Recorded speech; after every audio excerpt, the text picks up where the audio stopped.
Good morning, Srabanti সংসারের আরও একটা নতুন ব্লগে তোমাদের সবাইকে স্বাগত। তোমরা সবাই কেমন আছো? আশা করি সবাই খুব ভালো এবং সুস্থ আছো, আর আমরাও বেশ ভালো আছি।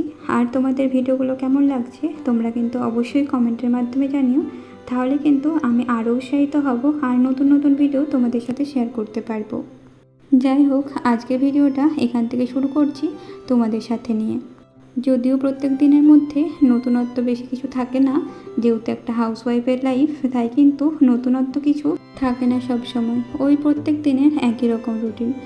তবে সেই একই রকম রুটিনের মধ্যে যেসব আমাদের সাথে ঘটে থাকে, বা সারাটা দিন বাবুর সাথে যেরকমভাবে কাটিয়ে থাকি, বা ওর জন্য নতুনত্ব কিছু চেষ্টা করা, সব কিছু তোমাদের সাথে শেয়ার করতে এখন বেশ ভালোই লাগে। তাই সেগুলোই তোমরা দেখতে থাকো, আর আজকের দিনটা এভাবে তোমাদের সাথে শুরু করছি। আর দেখলে সকাল সকাল বাবু যেহেতু বিছানায় শুয়েছিল, ও কিন্তু বিছানা থেকে উঠতে চাইছিল না।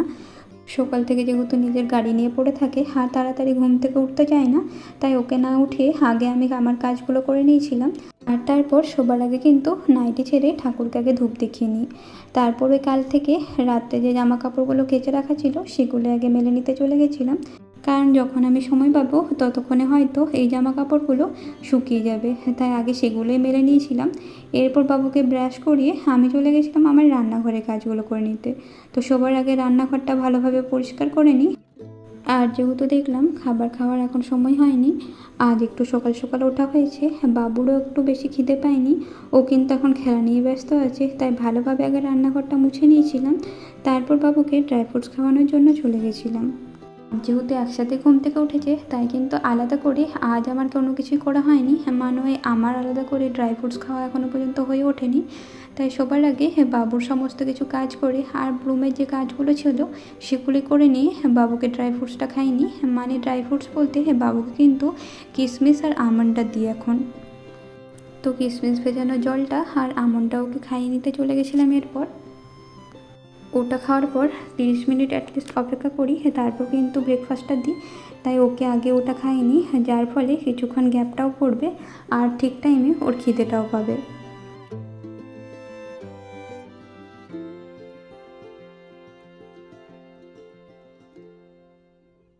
আর জানো তো, কোনো মতে কিন্তু কিশমিশের জলটা আগে খেতে চাইবে না। ওই যতক্ষণ না একটা মুখে কিশমিশ দেবে ভালো না লাগবে ততক্ষণ কিন্তু কিছুতেই খাবে না। তা আগে ওকে কিশমিশের জলটা আর কিশমিশটা খাইয়ে নিয়েছি। এরপর কিন্তু আমাদের জন্য যে ড্রাই ফ্রুটসগুলো ছিল সাথে একটু ছোলা ভেজানো ছিল, সেটা নিয়েই আমি চলে গেছিলাম খেতে।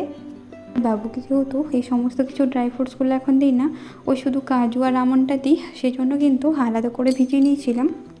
কিন্তু ও তো কথা শোনে না, ওই ছোলা খাবার জন্য চলে এসেছিল, সাথে কিন্তু কিশমিশ দেখতে পেয়েছিল, তাই আমি যখন খাচ্ছিলাম আবারও চলে এসেছিল আমার সাথে খেয়ে নিতে। এখন যত বড় হচ্ছে যতই কিন্তু ওকে খাইয়ে দিই, আমি খাইয়ে দিচ্ছিলাম যে এগুলোর মধ্যে জল আছে, তো বারবার হাতটা ভিজবে আর নিজের মধ্যে কিন্তু ওই নিজের জামা কাপড়েই বারবার হাত মুছবে। সেই জন্য ভাবছিলাম একটু খাইয়ে দেবো, কিন্তু ও তো এখন যত বড় হচ্ছে সমস্ত কিছু বলবে নিজের হাতে খাবো। তাই ওকে 2-3 বার বারণ করা সত্ত্বেও যখন আর মানলো না, ওকে নিজের হাতে দিয়ে দিয়েছিলাম খাবার জন্য। আর এবার আমার খাওয়া হয়ে যাওয়ার পর ওর ব্রেকফাস্টটা বানাতে চলে গেছিলাম। আজ ওকে খাওয়াবো চিড়ে। ওকে কিন্তু আবার এই ব্রেকফাস্টটা অনেক মাস পর খাওয়াচ্ছি। ছোটোবেলায় কিন্তু ওর পটের প্রবলেম থাকার জন্য ওকে কিন্তু বরাবরই রাত্রেবেলায় চিড়ে সিদ্ধ করে খাওয়ানো হতো। আর জানো তো, ও কিন্তু এটা খেতে বেশ ভালোবাসতো। কোনো রকম এক্সট্রা কিছু অ্যাড করতে পারতাম না, ওই শুধু চিড়ে আর একটু গুড় পাউডার দিয়ে খেয়ে নিত, আর সেটাই কিন্তু খুব ভালোভাবে খেত, আর অন্য কিছু লাগতো না ওর। তবে যখন থেকে বড় হতে শুরু করে আর দেখলাম পটের প্রবলেমটা অনেকটা এখন সলভ হয়ে গেছে, তাই খাবারটা নানাভাবে চেঞ্জ করতে গিয়ে আর কিন্তু চিড়েটাই খাওয়ানো হয় না। ওই যখন একটু পোলাও করলাম তখনই খাওয়াই, চিড়ে সেদ্ধ করে কিন্তু আর খাওয়ানোই হয় না। তাই আজকে ভাবলাম একটু চিড়ে সেদ্ধ দিয়ে দেখি। আর ঘরে কলা ছিল, আর এখন যেহেতু ও গরুর দুধটা খাচ্ছে, তাই কিন্তু গরুর দুধ দিয়ে চিড়েটা বানিয়ে নিয়েছিলাম।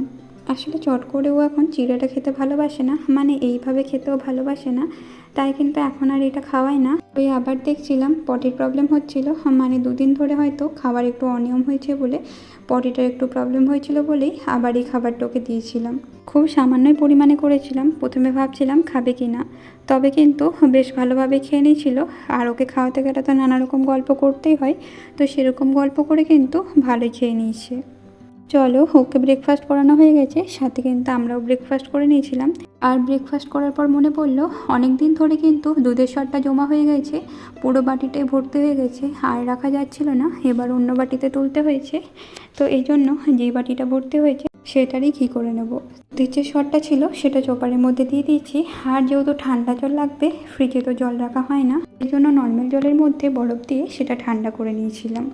আর দেখো এদিকে ওর কাণ্ড, পুরো বারান্দাতে এভাবে ঘুরে বেড়ায়, উঠতে বললেও ওঠে না, খাটে গিয়ে শুতে বললেও শুয়ে না। সেজন্য ওকে ওর মতো ছেড়ে দিয়ে আমি আবার নিজের কাজে লেগে পড়েছিলাম, কারণ ওর দিকে দেখতে গেলে না এদিকে কাজটা হবে না ওকে ভালোভাবে দেখা হবে। তো চলো, ওকে ওর মতো ছেড়ে দিয়ে আমি চলে এসেছিলাম কিন্তু ঘিটা তৈরি করতে। তো ভালো করে আগে চপারে ঘুরিয়ে নিয়েছিলাম। চপারে ঘোরানোর পর কিছুটা তৈরি হয়ে এসেছিল, তবে অনেকটা সময় লাগছিল, আর অনেকটা যেহেতু শর্ট ছিল তাই কিন্তু আমার দ্বারা আর হচ্ছিল না। সেজন্য দেখলাম মিক্সিতে আরও সহজভাবে হয়, আর সেজন্য কিন্তু মিক্সিটা ইউজ করে নিয়েছিলাম। আর এদিকে দেখো মিক্সিতে কত তাড়াতাড়ি হয়েও গেছে। তো সেগুলো আগে তুলে নিয়ে ঠান্ডা জলের মধ্যে দিয়ে ধুয়ে ধুয়ে আলাদা করে বাটিতে রেখে নিয়েছি।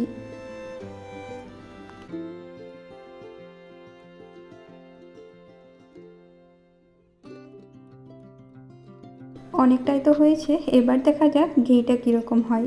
তো ঘি করার জন্য আগে কড়াইটাতে একটু তেল বা ঘি বুলিয়ে নিতে হয়, তো আমার কাছে ঘিটাই সামনে ছিল, তাই কিন্তু ঘিটা ভালোভাবে বুলিয়ে নিয়েছিলাম। এরপর গ্যাসের মধ্যে কড়াইটা চাপিয়ে ওই বাটারগুলো দিয়ে দিয়েছিলাম। আচ্ছা, এখানে তোমাদের বলে রাখি, শর্টটাকে ঘোরানোর পর যেটা তৈরি হয়, মানে এগুলো, সেটাকে মনে হয় বাটার বলে, আমি ঠিক অতটা জানি না কী বলে এটাকে, তবে আমি এটাকে বাটার বলি। তোমরা যদি জেনে থাকো তো আমাকে জানিও অবশ্য যে এই জিনিসটাকে কী বলে, আর যদি এটাকে বাটার বলে তো সেটাও জানিও। তো চলো, কড়ার মধ্যে সেটা দিয়ে দিয়েছি, আর এবার ঘিটা হতে শুরু করেছে। তোমাদের সাথে একটু একটু করে সেটা শেয়ার করব। মাঝে মাঝে একবার করে হাতা দিয়ে নাড়িয়ে নিচ্ছিলাম। চলো, এবার ঘিটাও রেডি হয়ে গেছে, আর পুরো ঘরটা কিন্তু ঘিয়ের গন্ধে ভরে উঠেছে। আর এসব করতে করতে দেখি বাবু যেহেতু গান শুনছিল, মানে ওই কীর্তন শুনছিল, তো কীর্তন শুনতে শুনতে চুপচাপ শুয়েছিল। তো ওকে দেখতে গিয়ে দেখি যে ওর এবার ঘুম পেয়েছে, তাই চেষ্টা করছিলাম ঘরগুলো অন্ধকার করে কীর্তন শুনিয়ে শুনিয়ে ওকে ঘুম পাড়ানোর। তো সেটাতে একটু সময় লাগে, আর যখন ওর ঘুমটা আসে তখন কিন্তু ব্রেস্ট মিল্ক খেতে চাই। তবে আজ চেষ্টা করেছিলাম ব্রেস্ট মিল্ক না দিয়ে কোনো রকমভাবে কীর্তন শুনি শুনি ঘুম পাড়াবার। সেটার জন্য কিন্তু অনেকটা সময় আমার লেগেছিল, তবে লাস্ট পর্যন্ত ঘুমিয়ে গেছিলো। তাই ওকে বালিশের আড়াল দিয়ে এবার আমি চলে গেছিলাম রান্নাঘরে রান্নাটা কমপ্লিট করে নিতে। যেহেতু সকাল থেকে এইসব করতে যেয়ে অনেকটা লেট হয়ে গেছে, আর ঘি করতে গিয়ে কিন্তু আমার বেশ অনেকটাই সময় লেগে গেছে। ফার্স্টে ওই চোপারে করতে যেয়ে তো প্রথমে অনেকটা সময় লেগেছে, আর তারপর যখন চোপারে হচ্ছিল না তখন মিক্সিতে করে, মিক্সিটা অনেকটা নোংরা হয়েছে, আর সেগুলো ধুতেও অনেকটা সময় লেগেছে, কারণ পুরো মিক্সি চোপার সমস্ত কিছু কিন্তু তেল তেলে হয়ে গেছিলো। যাই হোক, এবার যেহেতু বাবু ঘুমিয়ে গেছে তাই রান্নাটা করে নেব। তো সবার আগে চালটা ধুয়ে ভাত বসিয়ে নিয়েছিলাম, আর কিন্তু ঘিটা ঠান্ডা হবার জন্য রেখে দিয়েছিলাম। আসলে ঠান্ডা হলে এটা রেখে নিতে পারবো, আর পরে ফ্রিজে সেটা রেখে দেব।